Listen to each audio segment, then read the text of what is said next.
Hi everyone, आप सभी का भरपूर स्वागत है let's crack UPSC CSE Hindi channel पर। जैसे कि आप लोग जानते हैं, यूपीएससी और पहला प्रयास, देखो पहले प्रयास के चयन का अपना ही एक अलग आनंद है, अलग कॉन्फिडेंस है। पहले प्रयास के चयन के बाद आपकी ग्रोथ और आपका जो अंतिम रूप में रिटायरमेंट होता है वो भी बहुत ही अच्छे पद पर, मतलब मैं कहूंगा कि सेक्रेटरी तक के पद पर, सचिव के पद से ही अगर आप आईएएस बनते हैं तो होता है। तो आखिर ऐसा क्या चीजें हैं जो पहले प्रयास में आपको चयन देता होगा? सबसे पहला सवाल है कि सर क्या आप पहले प्रयास में आईएएस बने? तो भाई मैं तो आईएएस ही नहीं बना। लेकिन इन 12 वर्षों में मैंने कई विद्यार्थियों को जब पढ़ाया और उनमें से कुछ विद्यार्थियों ने पहले ही प्रयास में चयन दिया, तो उसके पीछे मैं जो रीजन ढूंढ पाया एक शिक्षक के तौर पर, वो मैं आप लोगों के सामने शेयर कर रहा हूं। यदि हम पहले प्रयास में आईएएस बनना चाहते हैं तो पहले पॉजिटिवनेस क्या है हमारे पास? उत्साह, एनर्जी, एक तरीके से पहली बार का जो प्रेम होता है ना, वो जैसे अद्भुत सा होता है, कुछ वैसा ही। क्योंकि आपको सब नया लग रहा है, हर चीज आपको बेटर लग रही है। जब ये चौथे प्रयास में बदलेगा तो ये उत्साह मेरे हिसाब से 30% भी नहीं बचेगा। चीजें आपको नई नहीं लगेगी, आपको लगेगा सब पढ़ा है, मैंने देखा है। तो इस कारण से भी चीजें उतनी प्रॉपर नहीं हो पाती जो पहले प्रयास में हम सीख पाते हैं। तो आइए जानते हैं कि पहले प्रयास के लिए किन चीजों पर ज्यादा गौर करें। कुछ 5-6 बातें यदि आप इसको फॉलो करेंगे तो यकीन मानिएगा कि रिजल्ट आपको बढ़िया मिलेगा और हो सकता है पहले अटेम्प्ट में ही टॉप 10, टॉप 5 में अपनी जगह बना पाए। क्योंकि 2020 में मैंने शायद एक इंटरव्यू लिया था जो ऑल इंडिया 6th रैंक थे या 16th रैंक थे, 16वीं रैंक थी और पहले ही प्रयास में बने थे। उनसे भी मैंने चर्चाएं जब की थी तो यही बातचीत हमारी हुई थी। देखो पहले प्रयास के लिए विद्यार्थी तैयारी लगभग 20 महीने 18 महीने पहले से शुरू करता है।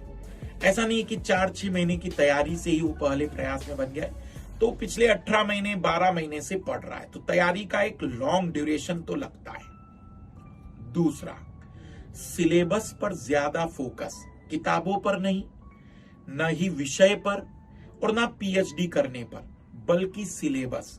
यूपीएससी सिलेबस के में क्या पूछना चाह रही है और क्या नहीं, ये हमारा मेन मकसद है। और यदि हमारा सिलेबस प्रॉपर कवर है तो उसका दोहराव कई बार करना, पहले तो सिलेबस और फिर रिवीजन इतनी बार कि वो चीजें हमारे मस्तिष्क में रिकॉल होनी चाहिए। तीसरा, एक विषय एक किताब को ही फॉलो करना, मतलब हर एक विषय में कई किताबों की जगह एक ही किताब को कई बार यूटिलाइज करना, उपयोग करना। चौथा, जो कि बहुत ही इंपॉर्टेंट पॉइंट है, नोट्स बनाना। जब आप लोग नोट्स बनाते हैं तो आप उसे सोचते हैं टाइम वेस्ट, लेकिन जब आप दोहराव करने बैठेंगे, रिवीजन करने बैठेंगे तो किताबों का रिवीजन, कक्षाओं का रिवीजन नहीं हो सकता, वो रिवीजन आपके नोट्स का होगा। तो आपको नोट्स बनाने होंगे, अपने हाथों से नहीं। तो अगर आप नोट्स ले रहे हैं तो उसे अपने हाथों से कन्वर्ट करिए, उसमें कुछ पॉइंट ऐड करिए और उसे अपना बनाइए। तो नोट्स बनाना बहुत ज्यादा जरूरी है। एक फिक्स टाइम पीरियड, एक अनुशासित दिनचर्या बनाइए जिसके माध्यम से आप अपने छोटे छोटे टारगेट को पूरा करेंगे। जो अपने छोटे टारगेट पूरा करेंगे वो अपने अंतिम टारगेट को भी बेहतर तरीके से कवर कर सकते हैं।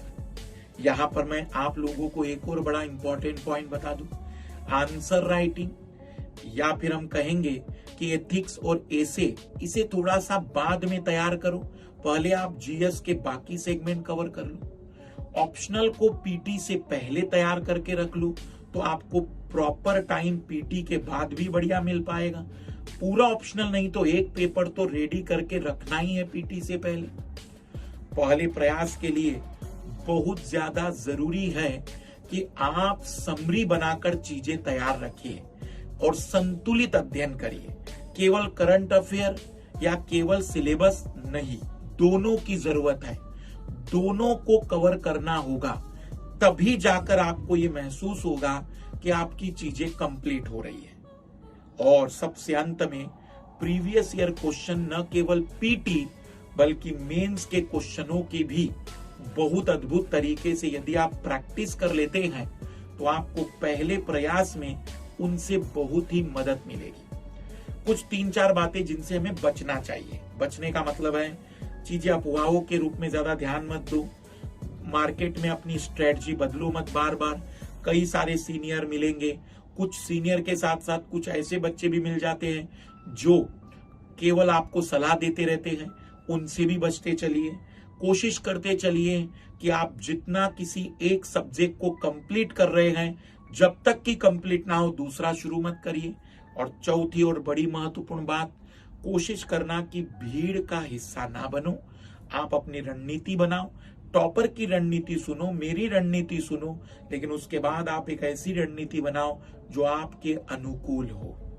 पहले प्रयास में चयन कोई जादू नहीं है, लेकिन निश्चित ही एक सही सिस्टमेटिक स्ट्रेटजी और सही तरीके से विषयों को पूरा करना और उसकी जरूरतें जो यूपीएससी की है वो कंप्लीट करना आपके चयन को तय करता है।